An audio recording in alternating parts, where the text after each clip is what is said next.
Top of the morning to you. Ever opened up your kiln expecting perfectly dried lumber, only to find it has mold on it? Mold stains your lumber and ruins your hard work and costs you money.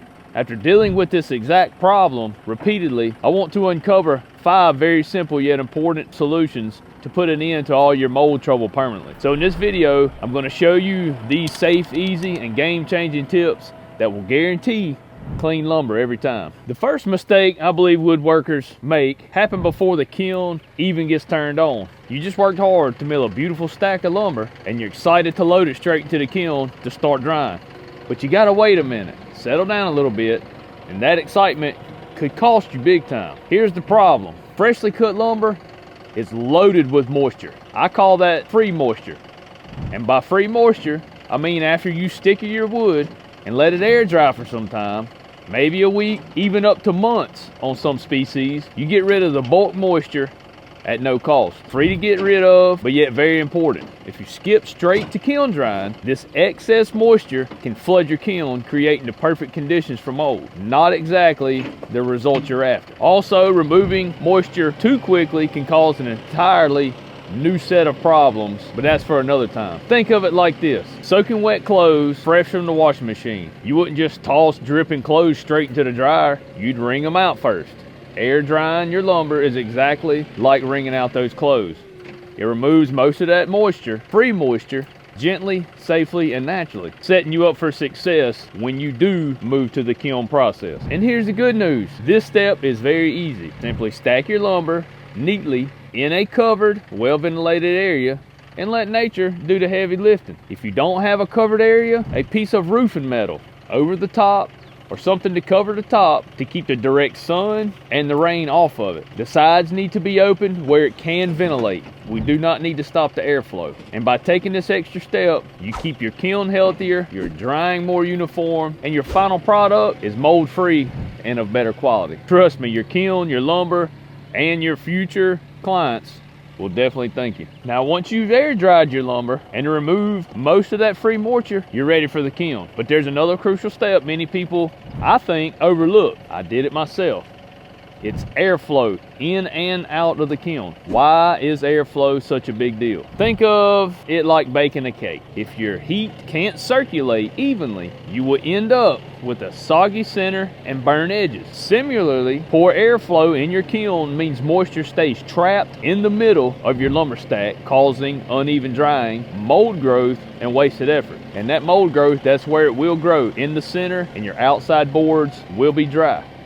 Ask me how I know. The secret to great airflow is simple: your stacking strips. They're also known as stickers. These strips separate each layer of wood, allowing air to move freely and evenly through your lumber. But here's the catch: if your strips are too thin, air can't circulate effectively, leaving moisture trapped right where you don't want it. I have a video on that. You need to go watch it if you hadn't already. Good news: here's the easy fix. Always use stacking strips that are already dried to EMC no less than 3/4 of an inch. And down here in the south, where humidity is crazy high in the summertime, I'll go to at least 1 inch, minimal 1 inch, to allow that air to flow freely through that lumber stack. Always know that you can't really go too big as far as height between the stacks, but you can go too wide. A really wide sticker can cause mold to grow in between your lumber and the stacking strip. It causes what is known as sticker stain.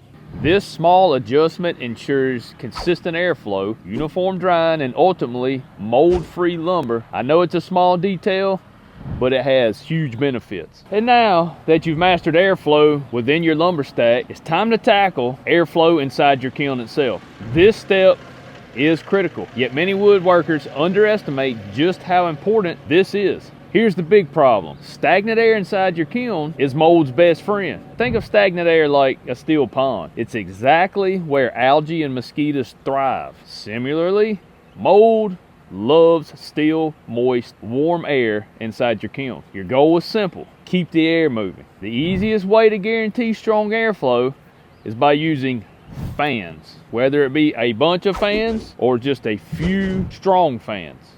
The good news: you don't need fancy, expensive equipment. You just need enough fan power to keep air consistently and evenly moving through every bundle of lumber that you have in your kiln.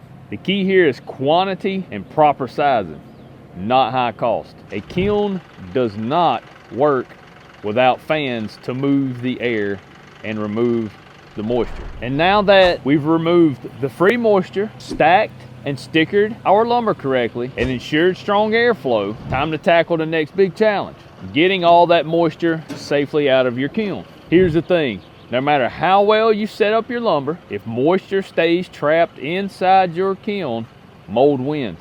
So how do we solve this? Let me show you the kiln behind me. I built this myself, and I did it on a very tight budget without cutting any corners. At its core, it's a simple solar kiln, easy and safe to use. But here's where I modified it. I added a dehumidifier, creating a hybrid kiln that uses the sun for its heat and electricity for fans and the dehumidifier. Here's the best news: if you already have a sawmill, you can easily build this kiln yourself.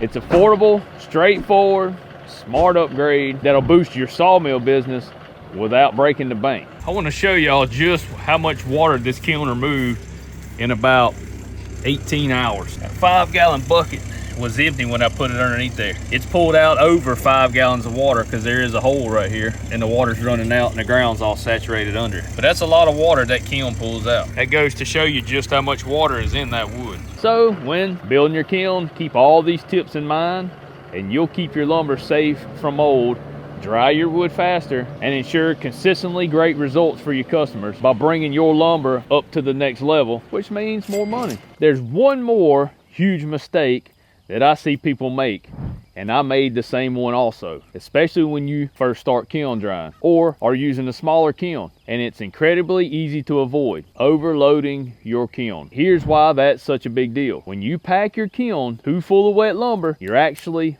flooding it with moisture. Imagine trying to dry a load of soaking wet clothes in a tiny dryer. They'll just stay damp and get that moldy smell. I'm sure you know exactly what I'm talking about.